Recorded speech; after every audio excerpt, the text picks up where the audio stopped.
कि हम सभी सांसारिक प्राणी जनरली तो बहुत ही ज़्यादा दुखी रहते हैं। हर दिन या तो कर्म के क्षेत्र में, धर्म के क्षेत्र में, हर क्षेत्र में बहुत दुख पाते हैं। तो महाराज जी, मेरा प्रश्न ये है कि शांति पाने के क्या क्या उपाय हैं? बहुत अच्छा है, प्रश्न बहुत अच्छा है। ग्रस्त के पास अशांति रहती है, सीधी सी बात है। मैं तो ये समझता हूँ ग्रस्त के पास अशांति क्यों रहती है, ये हमें मालूम पड़ा इसलिए क्योंकि जब भी कोई ग्रस्त का मरण होता है तो जब शोक सभा बैठती है तो सब यही बोलते हैं, हे भगवान इनकी आत्मा को शांति दे। मतलब जीते जी ने शांति प्राप्त नहीं की है, इसलिए प्रार्थना की जा रही है अंत समय शांति प्रदान करे। देखो, संसार वही है जो साधु के सामने है, सो श्रावक के सामने है। संसार कोई अलग नहीं है, थोड़ी निमित्त की चेंजिंग हो जाती है, बाकी तो वही सब चीज़ें रहती हैं। तो बात इतनी सी है कि परिस्थितियाँ और मनस्थितियाँ दो चीज़ें हैं। परिस्थितियों को हम देखने के लिए जाएं, बदलने के ले जाएं, ये संभव नहीं है।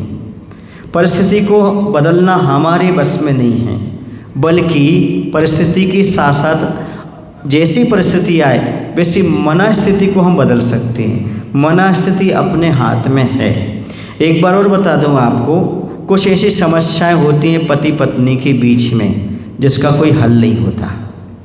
और मैं तो कहता हूँ जिस समस्या का आपके पास हल ना हो उसे समस्या ही ना माना जाए, ये सबसे अच्छा समाधान है। जैसे अब ज्येष्ठ मास में इतनी गर्मी क्यों पड़ती है?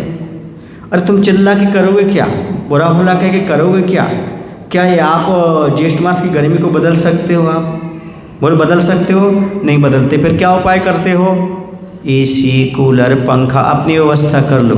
इसी प्रकार से हम गर्मी को नहीं बदल सकते, ज्वलनशील पदार्थ को नहीं बदल सकते, अपने आप को बदलने का प्रयास करो, यही सबसे अच्छी चीज़ है। समझ आ रहा ना? सामने वाले को बदलने के पीछे तो गड़बड़ी हो जाएगी। हम परिस्थिति को ना बदलें, मनस्थिति को बदलें। एक दार्शनिक हुए हैं, मैं आपके इसलिए कह रहा हूँ कि आपकी पत्नी बहुत अच्छी होगी, आप सभी जितने लोग बैठे आपकी परिस्थितियाँ बहुत अच्छी होंगी। लेकिन एक दार्शनिक हुए हैं, उनकी पत्नी बहुत तेज़ थी, इतनी तेज़ थी उनको बहुत गुस्सा आती थी। वो ये भी नहीं देखते थे कि अपने मित्रों के साथ हैं किसके साथ हैं। एक बार मित्रों के साथ वो अपने घर पहुँचे तो पत्नी को बहुत गुस्सा आई, बहुत चिल्लाया उन्होंने। वो शांति बैठे रहे अपने दोस्तों के बीच में, कोई जवाब नहीं दिया। उतिल में ला गई पत्नी ने क्या हुआ, एक घड़ा उठाया, ठंडे पानी से भरा, उनके सिर पर डाल दिया, तो भी वो मुस्कुराते रहे। तो लोगों ने पूछा, आप मुस्कुरा क्यों रहे हो? अरे बोले मेरी पत्नी है, गरजती तो रोज है, आज तो बरस भी गई। और उन्होंने ये भी कहा, सुनो अच्छी तरह से, क्या कहा उन्होंने कहा देखो भाई, मुझे इतना सहनशील और दार्शनिक बनाया है किसी ने तो मेरी पत्नी ने बनाया है। मैं भी आज इतना झेल पा रहा हूँ, इतना सब कुछ कर पा रहा हूँ तो इसलिए कर पा रहा हूँ। स्त्री और कोई चीज़ नहीं है, हमारी परिस्थिति का नाम है। स्त्री मतलब पत्नी से मत लेना आप। हमारी परिस्थितियाँ ऐसी कई बार जीवन में घटित होती हैं, कभी कभी पति भी ऐसे होते हैं, ऐसी बात नहीं पत्नी सीधी होती, पति भी ऐसे होते हैं। बात जीवन साथी के है, बात परिस्थितियों की है। कभी कभी परिस्थितियाँ ऐसी बन जाती हैं जिसके सामने हमारा जोर नहीं चलता। जब हमारा जोर नहीं चलता तो हमें समझना चाहिए इसे समस्या ही मत मानो। क्या मत मानो? समस्या ही मत मानो। सर्दी, गर्मी, बरसात, यानी आप समस्या मानते हो कि ऋतु मानते हो? हैं? नेचर मानते ना इसे। इसी प्रकार से आपके परिवार के सदस्य को बार बार समझाने के बाद वही काम करे तो नेचर समझ लो। दुर्गुण समझोगे तो आप दुखी होगे, और नेचर समझ लोगे तो कभी दुखी नहीं होगे। जैसे नीम का कड़वापन, उसका नेचर है कि दुर्गुण है? नेचर है। इसी प्रकार से यदि आपके सामने कोई आपके परिवार का सदस्य है या कोई परिस्थिति है तो उसे आप क्या मान करके चलिएगा?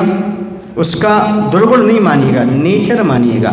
यदि आप नेचर मानेंगे तो कोई बात नहीं। दूसरी चीज़, अब आपके जीवन साथी को आपने चुना है कि और किसी ने चुना है? हमने चुना है। यदि आपने चुना है तो आप मूर्ख हो। यदि आप उसको कोस रहे हो, उसको बुरा भला कह रहे हो, तो आपकी पसंद बेकार है, ये मानकर चलना चाहिएगा। आपके कर्म में जैसा था, जिस रूप में था, वैसा निमित्त मिला और वैसा आपको जीवन साथी मिला है। अब जैसा मिला है उसे पसंद करो, स्वीकार करो, इसी में शांति है, बाकी नहीं। मैं जब सतलगा आया था मुझे पता था मुझे सतलगा कैसा मिला था। आप ही अभी कह रहे थे हितेश जी महाराज जब आए थे सतलगा कैसा था मुझे मालूम था, और अब कैसा है। ध्यान रखो, परिस्थितियां अनुकूल नहीं होती, अनुकूल बनाई जाती हैं। जिंदगी में वो सुखी नहीं होते जिनके जीवन साथी अच्छे होते हैं। जीवन में वो सुखी होते हैं जो जीवन साथी के अनुसार ढल करके उन्हें भी अच्छा बनाने का प्रयास करते हैं। हमें सामने वाले को सहने की, समझने की आवश्यकता होती है। कभी कभी हमें लगता है कि हम अच्छा कर रहे हैं और कभी कभी सामने वाले को लगता है अच्छा कर रहे हैं। ऐसा नहीं है, कभी कभी हमारी भी गलती होती है, कभी कभी सामने वाले की भी गलती होती है। तो जब आपको कभी क्रोध आए तो थोड़ा रुक जाया करो, और गलती हो जाए थोड़े झुक जाया करो, बस आपका काम बन जाएगा। हम सामने वाला गलती करता है सो क्रोध कर देते हैं, और हम गलती करते तो झुकते हैं नहीं। अब लड़ाई झगड़ा तो शुरू होगा ही कि नहीं होगा। सामने वाला गलती कर रहा तो क्रोध कर रहे हो, और आप गलती कर रहे हो तो झुक नहीं रहे हो। ये कैसी बात है। आप दूसरे की गलती को माफ़ करिएगा और अपनी गलती को विनय से साफ करिएगा, तभी आपके घर परिवार में शांति आएगी। ये निश्चित है, क्योंकि दोनों एक दूसरे के पूरक है, ना कोई छोटा है और न ही कोई बड़ा है। सुन रहे ना, वो राजा है, तुम राजा हो, वो रानी है, दोनों प्रेम से रहो, यही अमर कहानी है। परिस्थितियां तो आती रहती हैं, जाती रहती हैं। ये कर्म के उदय से ही परिस्थितियां बनती हैं।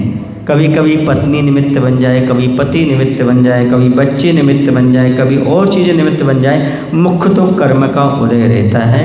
हमें कर्म सिद्धांत को समझना चाहिए। इस परिस्थितियों को यदि हम